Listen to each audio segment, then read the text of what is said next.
Bismillahirrahmanirrahim. Assalamualaikum warahmatullahi wabarakatuh.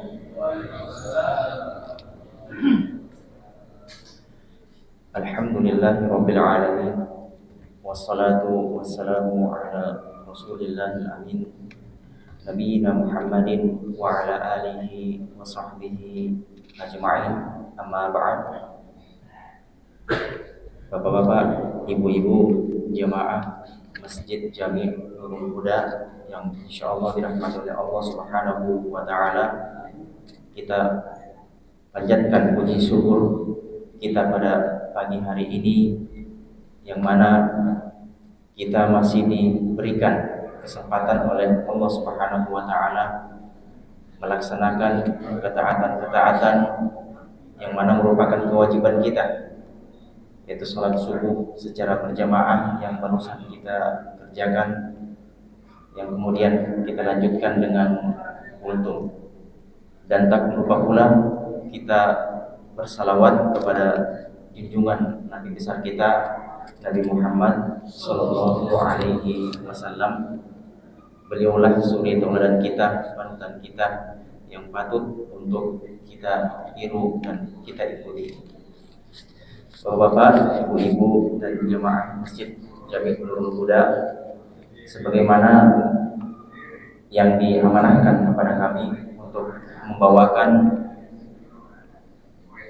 kultum kurang lebih di pagi hari ini, ada sebuah doa yang diajarkan oleh Nabi Shallallahu Alaihi Wasallam, yang mana doa ini singkat namun memiliki makna, manfaat dan faedah yang begitu besar, sebagaimana disebutkan dalam sebuah hadis yang diriwayatkan oleh sahabat yang mulia Mu'adz bin Jabal radhiyallahu anhu, anna Rasulullah sallallahu alaihi wasallam akhadha bi yadihi wa qala ya Mu'adz, bahwasanya Rasulullah sallallahu alaihi wasallam mengambil tangannya Mu'adz, kemudian lalu bersabda kepadanya, wallahi inni la uhibbuk, wahai Mu'adz, demi Allah sesungguhnya aku mencintaimu. Usika ya Mu'adz la tada'anna fi duburi kulli salatin taqul. Kemudian Nabi Shallallahu Alaihi Wasallam melanjutkan perkataannya. Beliau mengatakan, aku memberikan nasihat kepadamu wahai Mu'adz, bahwasanya janganlah kamu meninggalkan doa ini di setiap setelah sholatmu. Kata beliau sallallahu alaihi wasallam, Allahumma a'inni ala dzikrika wa syukrika wa husni ibadatik. Ya Allah, aku meminta, berilah pertolongan kepadaku agar aku senantiasa bisa mengingatmu, wa syukrika, dan bisa senantiasa bersyukur kepadamu, wa husni ibadatik, dan bisa beribadah dengan sebaik-baik ibadah kepadamu. Dan doa ini kami yakin mungkin sudah menghafalkannya, jamaah sekalian sudah menghafalkannya, dan memang doa yang sangat pendek, sederhana, tapi faedahnya begitu besar. Yang mana bentuk doa ini ya Allah, bantulah aku agar aku senantiasa selalu berzikir kepadamu, bersyukur kepadamu, dan memperbaiki ibadah kepadamu. Dalam artian ibadah yang dimaksud di sini yaitu ibadah yang tentu ibadah yang berkualitas, ibadah yang penuh dengan nikmat, indah, bahkan lezat dalam beribadah. Dan tapi yang terpenting dari ini semua tentu kita membutuhkan yang namanya taufik, pertolongan dari Allah Subhanahu wa taala. Sebagaimana Allah Subhanahu wa taala firmankan, walakinnallaha habbaba ilaikumul imana wa zayyanahu fi qulubikum wa karraha ilaikumul kufra wal fusuqa wal isyan ulaika humur rasyidun fadlan minallahi wa ni'mah wallahu alimun hakim. Akan tetapi Allah Subhanahu wa taala menjadikanmu cinta pada yang namanya keimanan, dan menjadikan iman itu indah dalam hatimu, serta menjadikanmu benci pada yang namanya kekufuran, kefasikan dan kemaksiatan. Mereka itulah orang-orang yang mengikuti jalan kebenaran.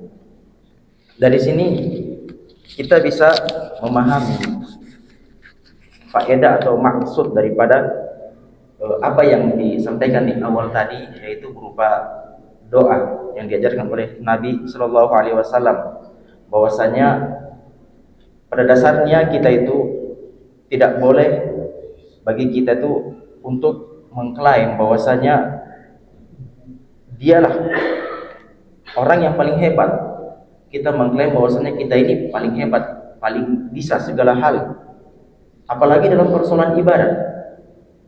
Ini enggak pantas untuk kita mengklaim diri kita seperti ini, karena seseorang dia bisa merasakan kelezatan atau nikmatnya beribadah itu tidak lain karena mendapatkan pertolongan dari Allah Subhanahu wa taala. Ya, oleh karena itu makanya kita meminta kepada Allah lewat doanya yang diajarkan oleh Nabi SAW. Coba kita perhatikan apa yang membedakan antara kita dengan orang-orang terdahulu. Orang-orang terdahulu mereka sholat 5 waktu. Kita juga sholat 5 waktu. Ya kurang lebih sama. Ditambah juga dengan ibadah-ibadah sunnah, yaitu sholat-sholat sunnah sebelum sholat wajib atau sesudahnya, maupun ibadah-ibadah yang lainnya. Tapi yang menjadi pertanyaan, kenapa orang-orang terdahulu mereka bisa begitu betah berdiri berlama-lama dalam beribadah, atau duduk lama di masjid dalam beribadah, entah itu sholat, entah itu membaca Al-Quran, berzikir kepada Allah, ataupun yang lainnya, dibanding dengan kita.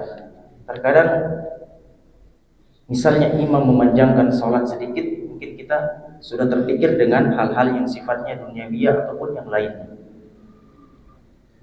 Padahal kalau kita berpikir, kita sholat juga 5 waktu. Ternyata orang-orang terdahulu juga sholat 5 waktu.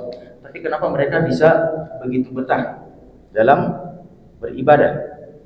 Jawabannya sangat sederhana.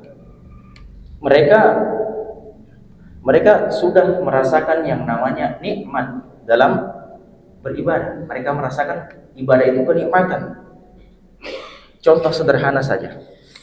Kalau misalnya kita mungkin melaksanakan perjalanan atau rekreasi bersama keluarga, pergi ke suatu tempat, tamasya misalnya, pergi di pagi hari, kemudian terus berjalannya waktu siang, masuk asar, mendekati maghrib, pulang ke rumah, sampai di rumah malam. Dan itu kadang tidak terasa waktunya.